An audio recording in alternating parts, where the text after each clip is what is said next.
Hello, and welcome to the Artificial Podcast, with your host Nick Myers. Artificial intelligence, voice recognition, machine learning, robotic, actionable analytics. It is Nick's goal to help everyone understand how AI and voice technology are reshaping our lives both personally and within organizations. Your glimpse into the growing world of AI and voice first starts now. Nick Myers. Nick Myers. Nick Myers. Nick Myers. Hey there, artificial podcasters. Welcome back to another week and another episode of the Artificial Podcast. It's, I know what you're probably thinking to yourself. Brett isn't here for the first time in a couple of weeks. And that's because I was lucky enough to connect with Jeanna here on Twitter, I think it was, right, Jeanna? I think so, yeah. On Twitter, when I put out a call for guests and we set up a conversation, and she told me about all of the super cool things that she's doing when it comes to sound and sonic and audio, both for technology and marketing. So I'm like, you know what? I've not really chatted with anybody on the show about this before. Let's do it. So here Jeanna is. But before Jeanna and I get to chatting, let me tell you a bit about Jeanna Isham. Jeanna has 20 plus years of audio experience. Her company, Dreamr Productions, creates audio identities for companies and brands, as well as consults and educates brands and marketers on sound marketing and its best practices. Jeanna produces, hosts, and edits the Sound and Marketing podcast. She also teaches courses on the fundamentals of sound in marketing. Dreamr Productions is part of Stageham Entertainment LLC, a full-service audio-video production company based out of Pasadena, California. Jeanna, welcome to the Artificial Podcast. How are you?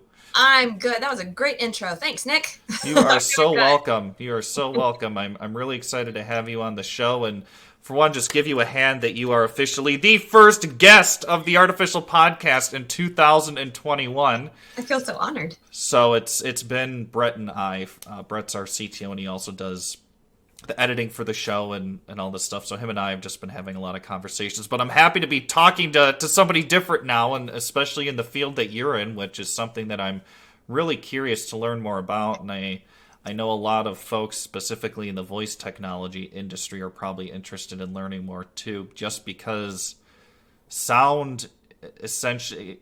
When you think of voice technology, right, like sound is such an essential component of that. Mm-hmm. And I feel like, there's the development side of voice tech, there's, the design side, but I'd even go as far to say there's a third side, and that third side being the sound part. So, I'm really excited to dive into some things, but I think maybe just kick off by, how'd you get into sound marketing? What's your background? What do you enjoy about it? Tell me everything. Sure. Well, I started as a composer or a singer-songwriter. So in high school, I wanted to be the next Sarah McLachlan. Awesome. And I played the guitar enough to say I played the guitar, but I knew 5 chords. I was really not good at it. And I played the piano a little bit, but it was mostly imitation and all that stuff. Then I just things happened, and I realized it was more important to me to be not the performer, but the writer. Gosh, I can't at all. Sorry about my video. So anyways, writing was more important to me. So I actually went to college for bachelor music in composition. And then I want to be the next John Williams, the female version. Who is, talk about nerd out when it comes to compositions. I'm such a Star Wars geek, and there's Star Wars and a lot of other films would not be what they are without John Williams. I digress. He invented modern film. He's right. Film music, modern film music. So when you say you're a John Williams fan, it's okay. Yeah. Who else do you like? Because he kind of invented it. So, but anyways, I realized I was well, this is really fun, but it is very hard to get a score to score. There's people pick their composers when they're in film school, and then they just write it that way and all that stuff. So anyways, it's very, very hard, and it's a lot of work. And anyways, so then I got into production music, and I got into some sound libraries. And that was fun, but I also didn't really care for it after a while because you're writing stuff on spec. Unless you had a connection with a music supervisor that says, write exactly this, you basically were write something that would fit on Duck Dynasty. Write something that would fit on Toddlers and Tiaras. Yeah, writing something spec, what does that mean?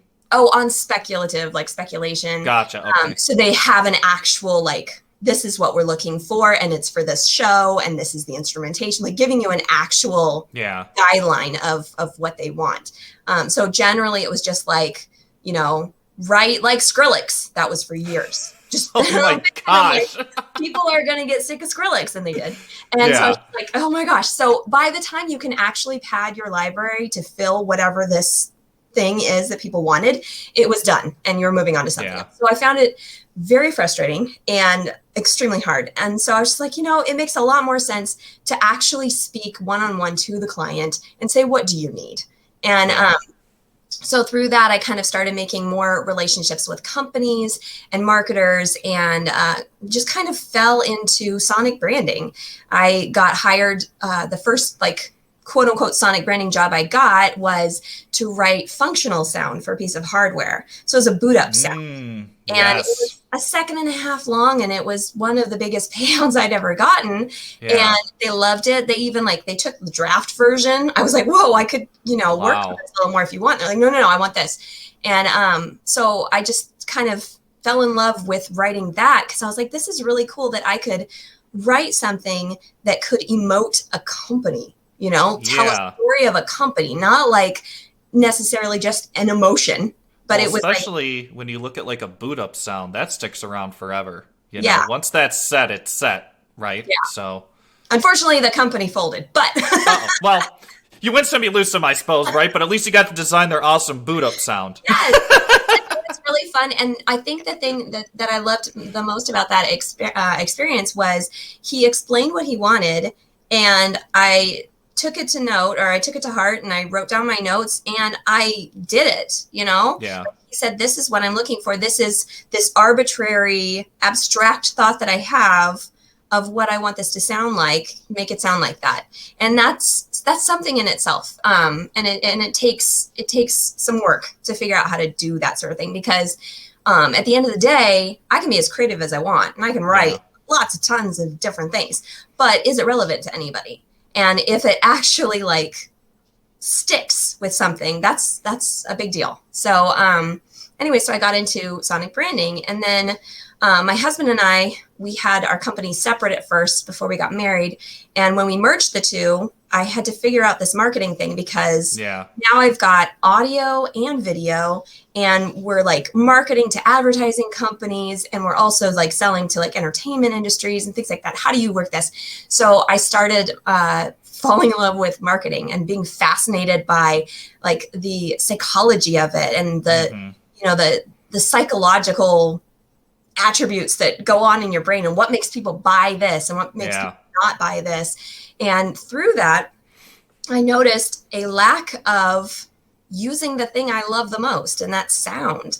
And as the voice first and voice tech industry started to really boom in the past several years, I was like, this doesn't make any sense, because the audio touch points that were there back in I'll say 2011, because I think that's when Alexa came out, officially, unofficially. Before 2011, the audio touch points were not what they are now. The audio touch points, and I'll tell you a little bit about that, they're growing every day because people are innovating and creating new technology that needs new audio touch points that didn't, exist even 9 years ago.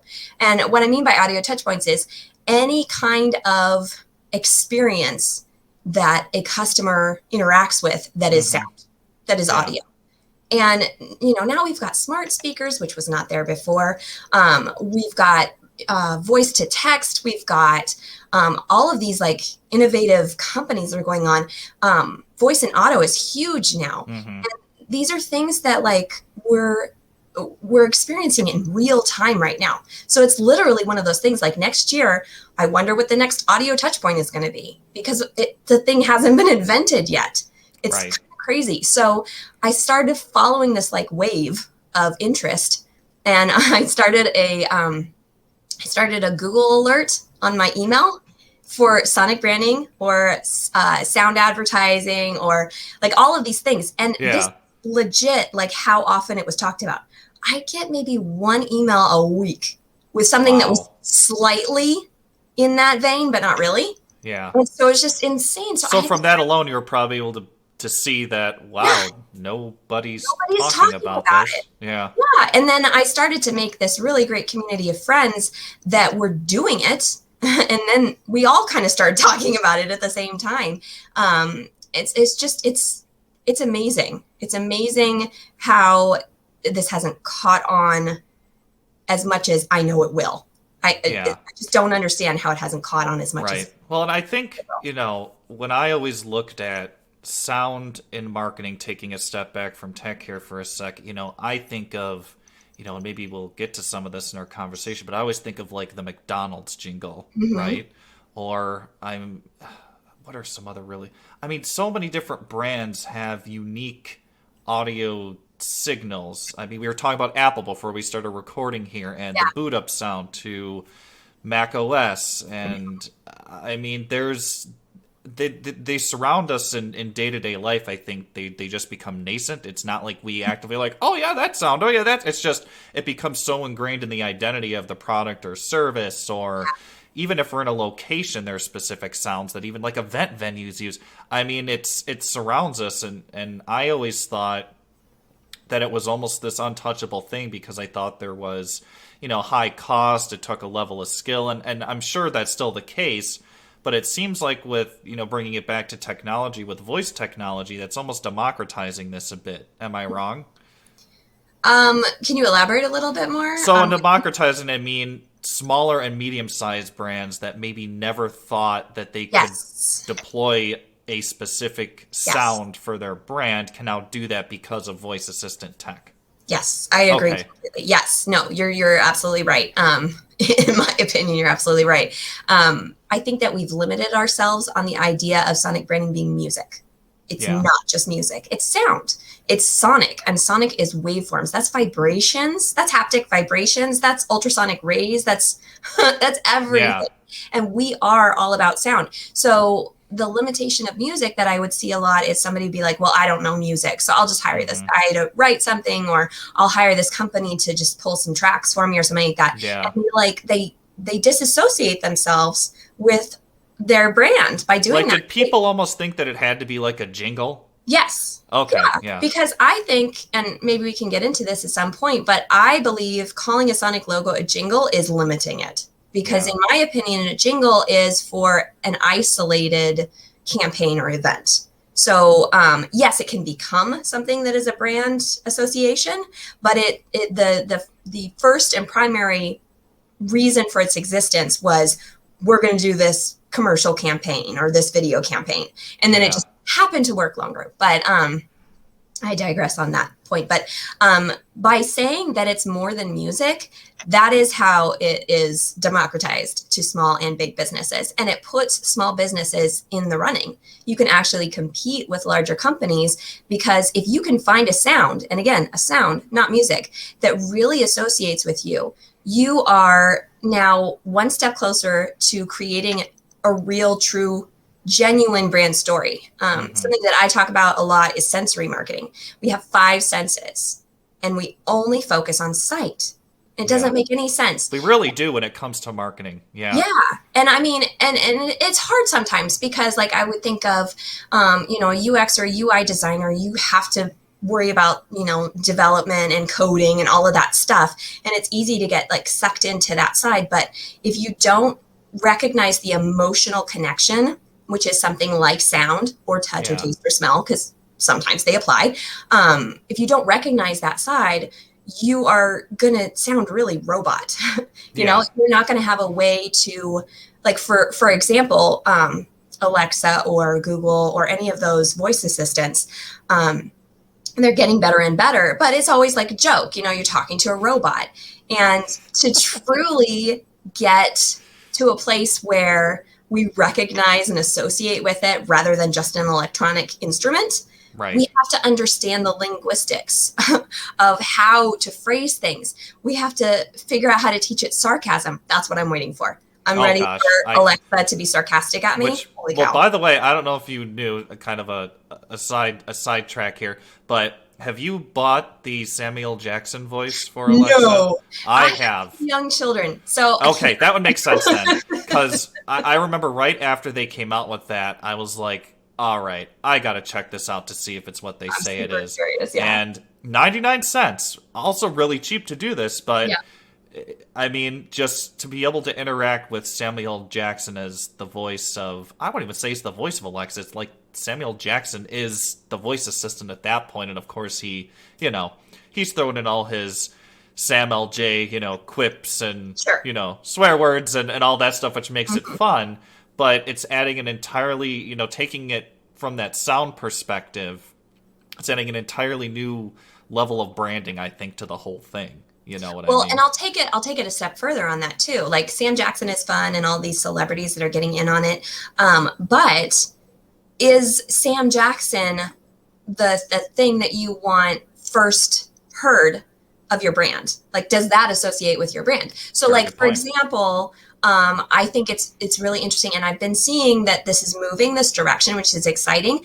But if you think about it, if you're like a I don't know, an app company, and you're utilizing voice assistants or smart speaker, and you say, Alexa, pull up such and such app, right? And then she'll say, okay, here's blah, blah, blah, blah, blah. So the first association that your consumer will hear is actually a sell from Amazon. Right. And then you.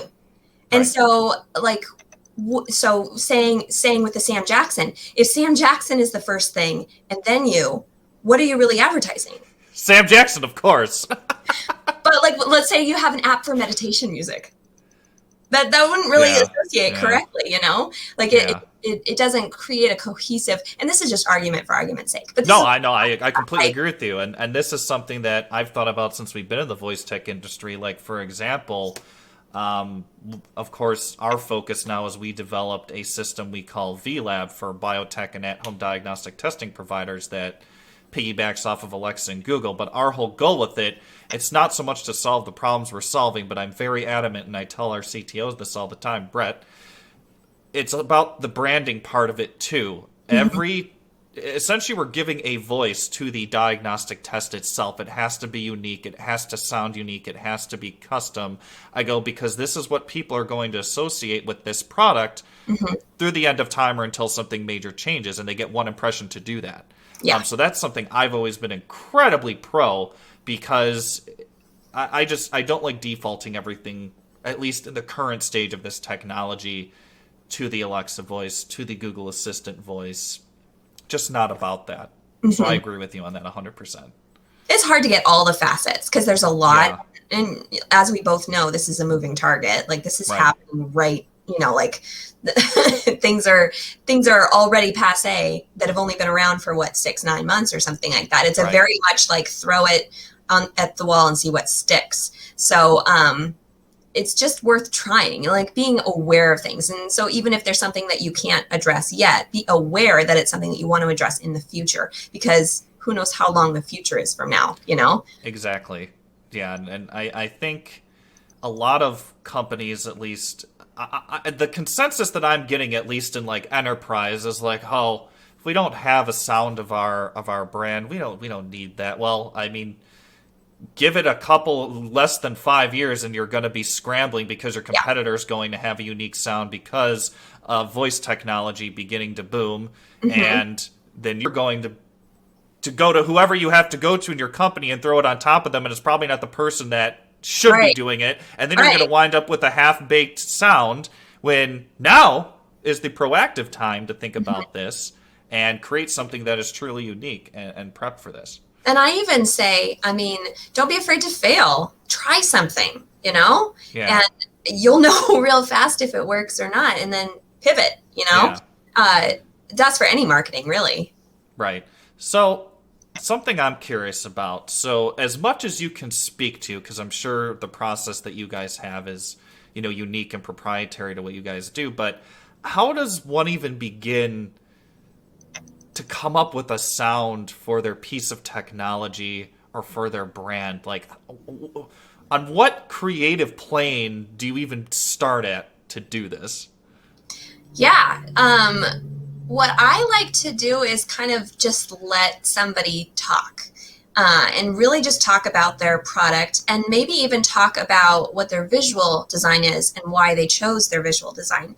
Because I think there's something in that. Because again, like I said, it's 5 senses. So whatever sound comes has to be complementary to the visual that's already in place. Or in a perfect world, nothing has been created yet and they create all at the same time. But if I could get them to talk about why they came about looking the way that they did, that's definitely something right there. And then another thing that I like people to try is, what don't you sound like?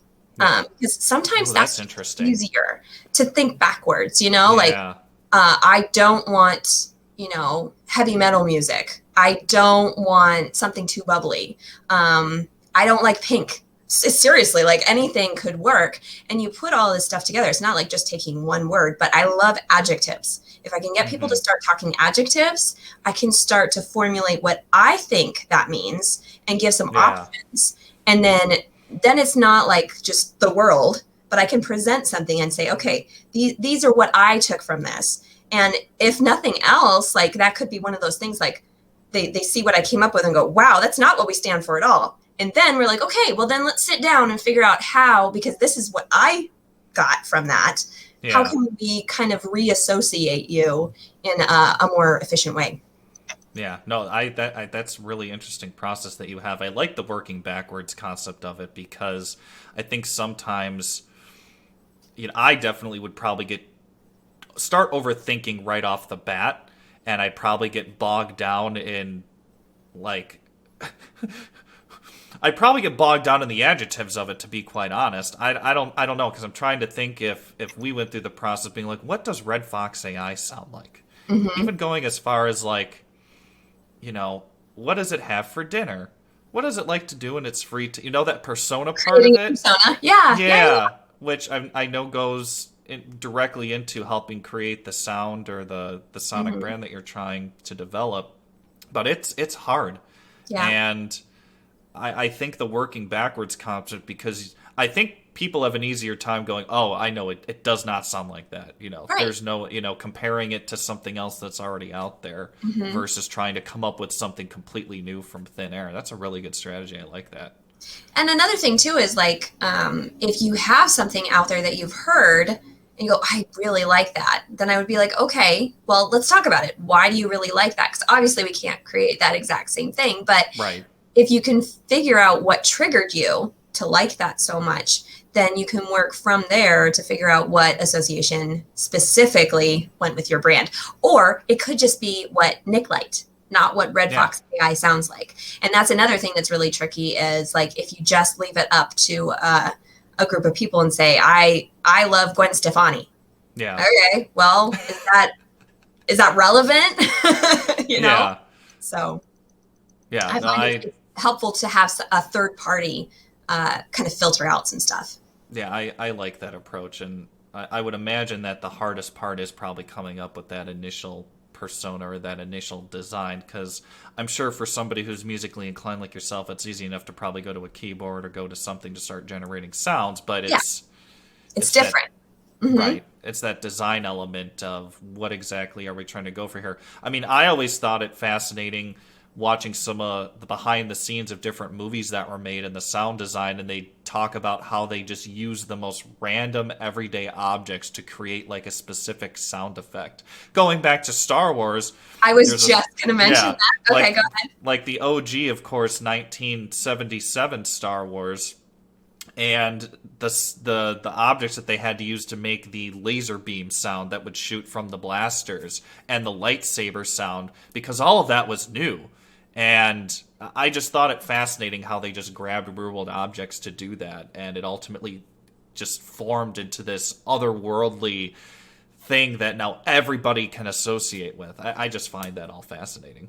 Well, and also, is this John Williams? Gosh, I can't remember now. I think it is. Saving Private Ryan? That's John Williams, right?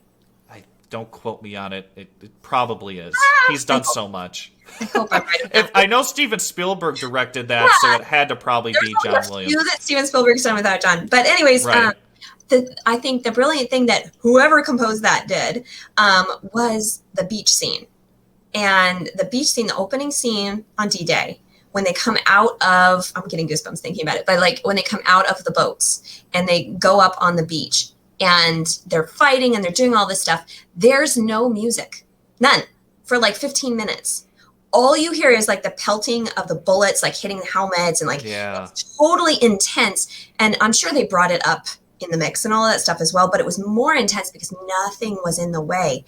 And then when they got up onto the hill and they were finally like over that part, the music came in and it made you go, oh, you know, like you didn't realize you're like holding your breath for 15 minutes. And that's interesting because sometimes no sound is just as powerful as having sound. And that's the other thing that's very important when brands consider their sound is don't just grab this because it's a fad or you think that it's like the next best thing. Like, okay, we need sound. Go. Yeah. Like, it doesn't happen overnight. You really have to think about it. And there are places where sound should exist and there are places where sound shouldn't exist. And that's different for every single company. Right. So when we look at, you know, maybe circling back to technology here for a second, we look at a new tech product or maybe a new mobile app. Is there anything different compared to just coming up with a brand sound versus the sound of a specific piece of technology? Whether that be, you know, different icons you tap on, different things that you swipe, even websites. I mean, they're, you know, looking at a piece of hardware like we were talking about the keyboard clicks on an iPhone. Like, is there a difference between using sound for a specific brand versus a piece of technology, a piece of hardware? And maybe you can draw your experience from working on that boot sound into this, maybe. Well, I don't know exactly if I'm answering this, but so you tell me if I'm going there. But there are certain things that people have accepted as sounds. So like the clicking sounds on your phone, and you know you expect to hear certain things. So you have to be careful and not reinvent the wheel and come up with something completely wrong, because that will be off-putting and people won't accept it. You can find subtle ways to make a difference, I believe, but you have to be very, very careful with that. Is that kind of what you're talking about? Yeah. Okay, yeah, because it's just the same as like, like a car, an electric vehicle. I was just going to say a car, the sounds that the door makes when you open it or leave it open for too long, or you forget to put your seatbelt in. I mean, I can only imagine the amount of R&D dollars that go into those sounds alone. Oh, it's a lot. But what I was going to actually say is they had to create sound for pedestrians because there was no sound and pedestrians were getting hit. And so there's actual standards like government standards. Gosh, I forgot the name of it. I was talking to the lead sound designer for interior and exterior sound for General Motors a while ago, and he was talking about standards that they have to follow. So you could be creative and come up with something really, really good, but you have to stick within these rules and certain decibels, certain frequencies. You can't be too noisy. You can't be too quiet. Interesting. And I think this was part of it, maybe I'm pushing this, but like, it can't be like Star Wars theme. You know what I mean? Like, it has to kind of sound like a car. So if they hear, it can't be the Millennium Falcon. Yeah, like taking off as you're opening your car door. Because then what's going to happen is they're making this sound, and the pedestrian's like, the Millennium Falcon, what's going on? Like, where is that? And then boom, they're hit. So they're not thinking, oh, car. Yeah. The reaction time would be lower. So there's lots of factors that you have to keep in mind, that there's just sounds that, and this again is another reason to really pay attention to what sound is about from the beginning, because we already have associations for so many different sounds,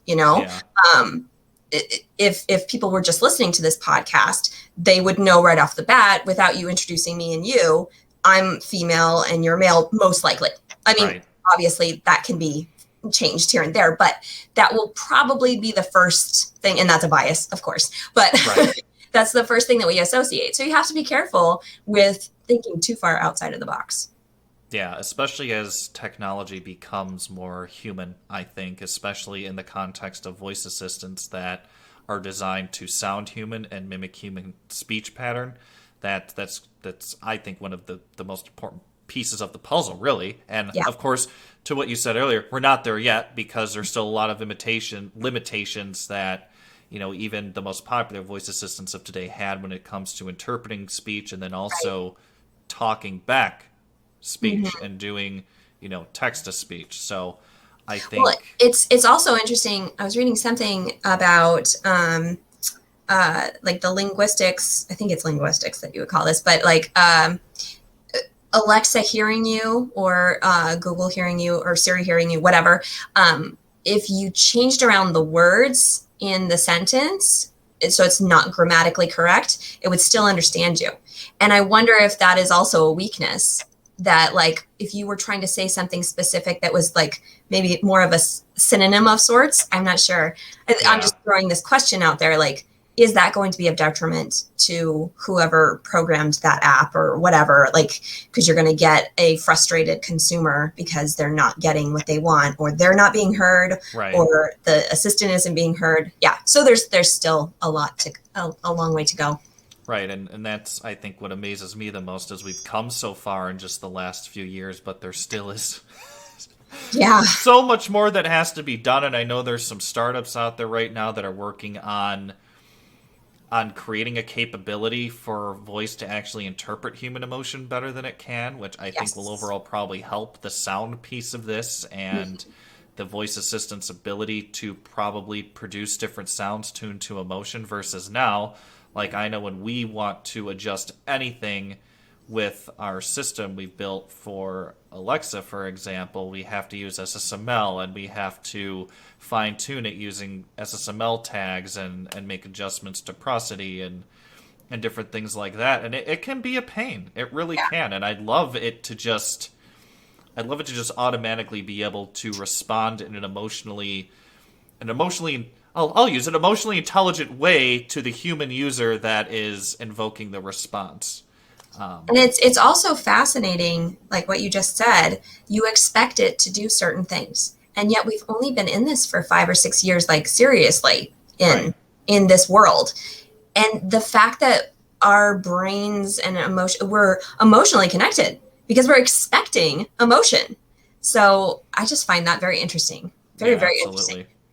Well, one thing I do want to touch on quick here, because I've started looking into it a bit more based on an episode we did at the tail end of 2020 with Robert Scoble, spatial audio and 3D audio. Yeah. I'm really starting to become fascinated by that type of audio production and that type of sound. Yeah. Have you been able to work with that at all? Is there anything that you can speak to on that? Because it's like I one night I just went down a rabbit hole and I was like, wow. Yeah.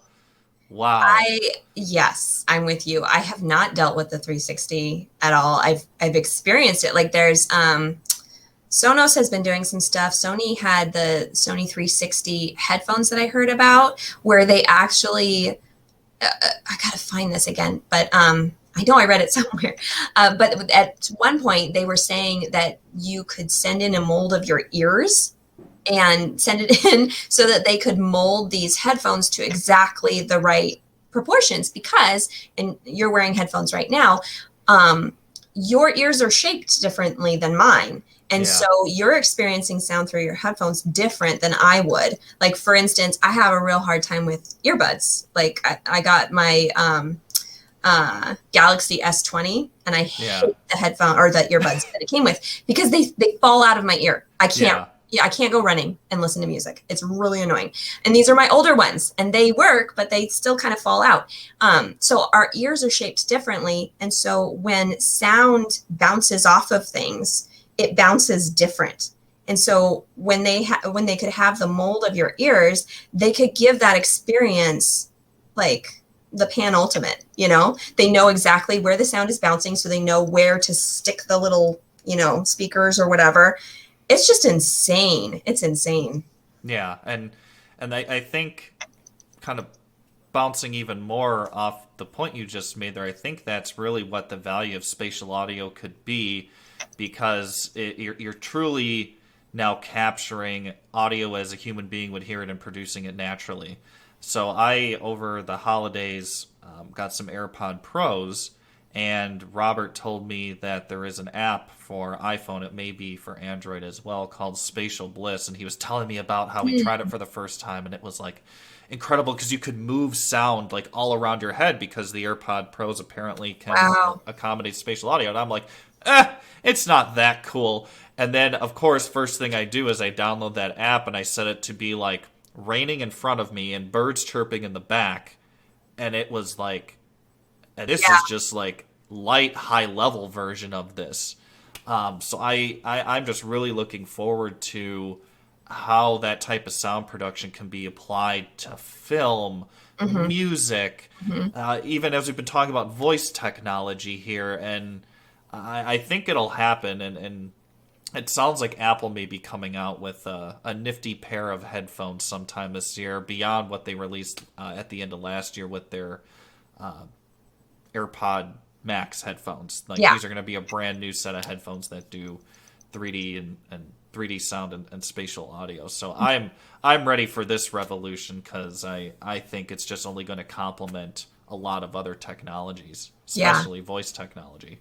Well, the movie industry is on their way, and they'll get it real fast because they can position their speakers all around. Like if you're in a theater, they can position it just right, so you have the experience. Like if you've ever gone to like an IMAX theater or something like that's insane. Like, can you go in and you're like going for like National Geographic and seeing beavers flying around or jumping in water, and it's like, oh my gosh, this is amazing, So I think that the movie industry can get that for sure. But it is very fascinating to me about like on the go spatial sound. That is really, really cool. And something I've been delving into also is directional sound. There's some companies that are focusing on ultrasonic waves to direct outdoor and out and about sound.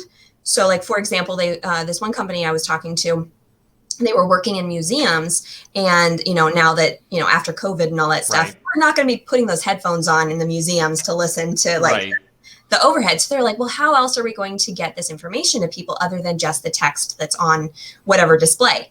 And so what they have is they have directional sound speakers that are focused within the art piece or display of whatever sorts, so that when you're standing right in front of it, you're getting the information. The person next to you is not. They even did, and it's like very focused sound. And they even did an experiment with a billboard, and it was a billboard, and it was for a horror movie. And they had this crazy character like whispering creepily, and this husband and wife were walking down the street, and the husband heard it and the wife didn't. Wow, I gotta find that. That's cool. I can't remember where. I feel like it was in China or Japan, but I'm not entirely sure. But it was considered a success, I would imagine. So the sound was only depending on how the person say walked by the billboard, it was only direct. Yeah, that's crazy. That's cool. And I think of that like Minority Report. Did you ever see Minority Report with Tom Cruise? Okay, you'll have to watch it. There's this scene in the mall, and Tom Cruise is walking through, and the idea is like you're like totally like the system has like your eye print and everything. Like he rips out his eyes at one point so that he can like be incognito. It was gross. But there's this mall scene where he's just like walking on this outside area, and you see all of these like 3-dimensional VR ads pop up, and then you hear I don't remember his character's name, but hi, Tom, would you be interested in this? And Tom, this is just for you. And it was the ads that he was passing by were advertising specifically to him. And that's kind of cool, but it's a little obtrusive at the same time. That also sounds like the future, to be quite because if there's one thing we know about advertising and marketing, it always finds a way to sell you stuff in the most unexpected ways. That's how you're successful in marketing. You have to think of the next best thing.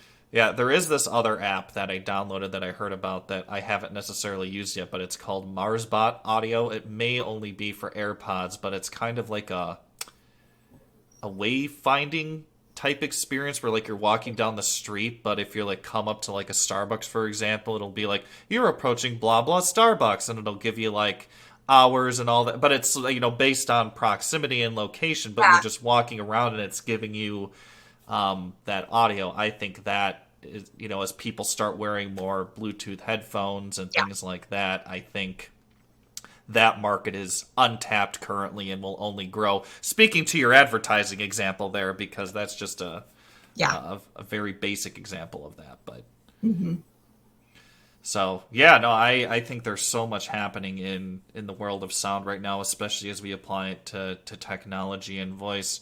As we kind of wrap things up, though, I'm curious, what are some of your favorite sonic brands or sounds that you can think of? Hopefully, not putting you on the spot here. Well, I truly believe that no brand has fully invested in an entire sonic branding, because maybe it's not doable. I don't know, but Yeah. I feel like it's such a new thing. There's a lot of companies that are doing a phenomenal job. MasterCard's been working very hard, and I think if they continue to work hard, they'll definitely. They are a player, obviously. Yeah. Shell is another one that's been doing a really great job. Actually, Shell probably did a better job in my impression on what they've been working on lately. But I think that the brands that fascinate me the most would be insurance companies. And that's more about their sonic logo. But I feel like because they've already invested those, decades and decades, like we were talking about Nationwide, I was talking to somebody else about that. Nationwide is at your side. I didn't sing it, but I know you thought it. Yes, I was just about to say that. Yeah, and that's so awesome. And it's not annoying. That's the other thing too. Right. That it doesn't, I don't think it annoys anybody, I get annoyed when I get the same Nationwide ad playing on Hulu 5 times in a row, but it's not obtrusive. It's something you grew up with. You hear it, but you don't hear it too much, and you don't even have to hear the melody anymore. So now even in the commercials, they don't necessarily have the melody in there. They just have the guys, the tone deaf guys saying Nationwide is at your side or whatever, and you've got it. And I think that there's huge potential for those insurance companies that have already established their sound to build off of that and see what else they can touch in their audio touch points. In their customer experience, because it's there and we already know that there's such power in that. Well, and it sticks with you forever. Like, I think back to when I was a kid, and I don't know if you remember the Empire carpet commercial. Yes. Yeah. Oh my gosh, the jingle for that and the man with the mustache, I can still see it, I can still hear it. But that's the thing, I think we're just biologically hardwired to remember audio and sound signature and music more than anything, because, to this day, there was this jingle I was taught in elementary school when I was 6, when we went through the whole jingle, naming all of the U.S. states alphabetically. Oh, yeah. And I can sing that word for word today in the same... I can't anymore. The same song format. All of it, but it just... Well, go as simple as the ABCs. Yeah, exactly. Seriously, my kids got that so fast, and it's all about rhythm and pattern and melody. That's how we learn. That's what I'm saying. I think the brands that are truly going to stand the test of time, and even brands, but pieces of technology that are going to stand the test of time, are those that can rock the sound part of that and come up with a way for people to identify them with a unique sound that is just so memorable. You could be 100 years old and still remember the sound or the jingle word for word. I'll just say this, there's an industry that I really want to see succeed in sound, and I have no idea how they're going to do it, but e-commerce. I think it would be so brilliant if they could figure out how to harness sound, because now we have smart speakers. And if people start voice shopping on smart speakers, which they kind of already do now, but if there was a way to browse, browse Amazon or browse Etsy or something like that, if they could find a way to harness sound in that, because right now e-commerce is visual. For the most part, if you don't have a brick and mortar, if you don't have a $50,000 commercial campaign or something like that, you are visual. That's first and foremost. If they can tap into that, the fact that we're shopping online more and more every day, this is who who I'm rooting for. I want to see somebody figure this out, because Yeah, I could see the value being there, especially since with AR growing, I think we're going to start actually stepping into the virtual shopping mall sooner rather than later here. Oh gosh, So, that just blows my mind, man. yeah, so I think that, to the point you just made, I think that's going to usher in an entirely new era of how we need, and that may actually bring in spatial audio when you think about it. If, like, I put on my Apple AR glasses and I just all of a sudden throw up a shopping mall and it's like I'm shopping, what am I going to be hearing while I'm doing that? I mean, it's mind-blowing. It is, and this is what Robert brought up too, because he, with this Apple device, he was talking about that it will be able to scan everything in 3D space using LiDAR sensors. And especially if you have an AR visor on top of that, say you want to pick up a Coke can, it'll know what a Coke can is, but the Coke can probably can talk to you. What is that Coke can going to sound like? What sounds are going to be coming out of that Coke can's mouth, or what sounds are going to be playing? I mean, this just opens up so much in terms of audio branding. It'll sound fizzy and Coke's already got sound. Coke figured a lot of stuff out. Coke's another good one, actually. I'm surprised I didn't say that one. They don't necessarily have a sonic branding, in my opinion. That song they used, though, years ago, still like... Oh, the stars will always shine, the birds will always sing. Is that the one? Yeah. Well, that one plus that I'm on Top of the World song they used for so long in their ads and everything. Yeah. No, they're very good at that, because they stick with it for quite a while. And they just have this, like, they figured out the nuance. Yeah, and they're doing sensory marketing for sure. Absolutely. Well, Jeanna, this has been an awesome discussion. I feel like, gosh, I learned so much about just sound. And it made me think about how much more work we need to do to make this better for the work that we're doing, because it's such a core piece of voice tech, but just something that every brand, I think, is going to have to tackle sooner rather than later. Yeah. And unfortunately, most will probably put it on to the back burner, but I hope they don't, because I know maybe you'd agree with me on this, but I'd rather see the quality stuff get produced now versus the mad rush happen and people wind up with things that just don't sound right, that are going to wind up lasting for quite some time for a lot of these companies. No, again, now is the time to experiment. And to your point, you're saying, you have so much work to do.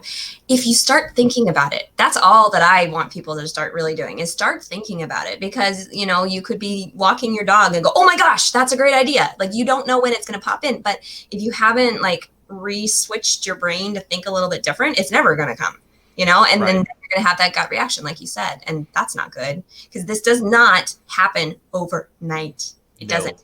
You can't just say, oh, this is my sound. It doesn't work. No, it doesn't. I fully believe that there's, of course, me not having a whole lot of background, and I can only imagine this is not like a 1 month, 2 month project. This is probably a months, if not years long thing, because it's I'm sure constant investigation and fine tuning and research and all that it's just stuff. Along the lines of branding in itself. Like, how long did it take you to come up with the Fox, the exact design that you had, the font Good that point. you used, your mission statement, your goals, your expectations, your 5-year goal, your 10-year goal? Like, those don't happen right away. And this is branding. Yeah, absolutely. I agree 100%. Well, this has been fantastic. If anybody wanted to reach out to you, chat about sound, learn about what you do at Dreamr Productions, what are some ways they can get in touch with you? Well, first and foremost, I have a new course, and I hope I can pitch this. Absolutely. Okay, great. It's called Sounds, Power, and Influence in Marketing, and I kind of take us back where sound actually came from. And I'm not talking about recorded sound. I'm talking about sound at the beginning of whatever people's perception of the beginning of time is. Sound was there. Love it. And then we go into advertising. What did the Big Bang sound like? I'm not going there. So we kind of talk about that, and to see that it is a part of us. It is so ingrained in us, we can't just extract it or ignore it. And then we talk about the purchase power and your brain on sound, and it's just really fun stuff, in my opinion. So you can find that at soundinmarketing.com if you're interested. Awesome. If you're interested in actually sonic branding. I write sonic branding, obviously. And I also consult with companies on their messaging and their sound strategy. And so you can find me at dreamrproductions.com, and that's DREAMR, not ER. Dreamrproductions.com. I'm also really active on LinkedIn, so that's a great place to get me. Twitter, and I write articles all the time on Medium. Fantastic. Well, I'll make sure to include links to all of this in our episode notes too, so people can just have an easy way to grab them. But thanks so much again, and I'm looking forward to keep in touch. And man, I'm so excited to pull apart sound marketing, at least sound with voice a bit more, because it's good. It's neat stuff, and it's going to be the future, I think, of really branding. But I mean, if you're going to be using voice technology, you're going to have to do something with sound, and that's just the bottom line. So thank you so much again for coming and sharing your expertise. Really appreciate it. Thank you. Thank you so much for inviting me. Yep, absolutely. Take care. Artificial Intelligent voice recognition. machine learning. Robotic. You've been listening to the Artificial Podcast with your host, Nick Myers. Nick Myers. To stay up to date with all our latest episodes, you can subscribe on Apple Podcasts, Spotify, Stitcher, and Google Podcasts. To learn more about how your organization can benefit by unlocking the power of AI and voice, visit www.redfox-ai.com. Until next time.